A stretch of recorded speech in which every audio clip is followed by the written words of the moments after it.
আসলে ভালো না বাসলে পরাবো কার গলায় প্রেমেরই মালা রে।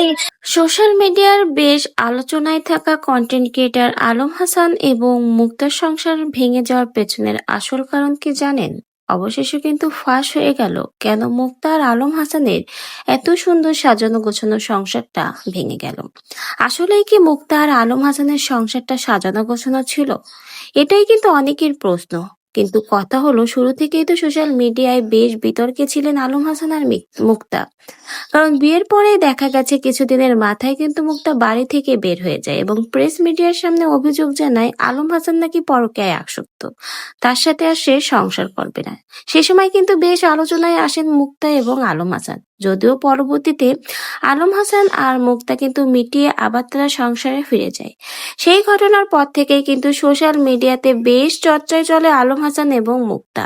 তার কিছুদিন পরেই সোশ্যাল মিডিয়ায় আবার নতুন একটা ভিডিও প্রকাশিত হয়, যেখানে দেখা যায় মুক্তার সাথে আলম হাসানের প্রাক্তন স্ত্রী শর্মিলাকে, এবং দুজনের একসাথে বেশ সুন্দর মুহূর্তের কিছু ভিডিও প্রকাশিত হয়। সেখানে মুক্তাই তার নিজের একটা ক্যাপশনে ভিডিও পোস্ট করে লিখেছিল, এমন অমায়িক ব্যবহারের মানুষ সে কখনোই দেখেনি। মানে আলম হাসানের প্রাক্তন স্ত্রী শর্মিলা খুবই অমায়িক এবং তার সাথে কথা বলে মুক্তা অনেক বেশি ভালো এবং খুব ভালো ফিল করেছে। তো সেই পোস্টটা শেয়ার হওয়ার 2 দিন যেতে না যেতেই আলম হাসান এবং মুক্তার সংসারে আগুন লেগে গেল। জানা যায় তারপরেই নাকি আলম হাসানকে ডিভোর্স দিয়ে তার সংসার ছেড়ে চলে গেছে মুক্তা। এমনকি আলম হাসান নাকি তার প্রাক্তন স্ত্রী শর্মিলাকে ঘরে তুলছে, আর সেই কারণেই নাকি মুক্তা চলে গেছে। যদিও সে সম্পর্কে মুক্তা বা আলম হাসান কেউই কিন্তু জানায়নি বা ক্লিয়ার করেনি কেন আলম হাসান আবারও শর্মিলাকে ঘরে তুললো। আদেও কি শর্মিলাকে আবারও বিয়ে করে ঘরে তুলেছে আলম হাসান, না এটা কেবলই একটা গুঞ্জন? যদিও দেখা গেছে আলম হাসান কিন্তু মুক্তার সাথে ডিভোর্স হয়ে যাওয়ার পর অভিযোগ তুলেছে আলম হাসানের গায়ে নাকি মুক্তা হাত তোলে, তাকে মারধর করে। একজন স্ত্রী যখন তার স্বামীর গায়ে হাত তুলে মারধর করে তার সাথে সংসার করা যায় না। অন্যদিকে মুক্তা, সেও কিন্তু থেমে নেই।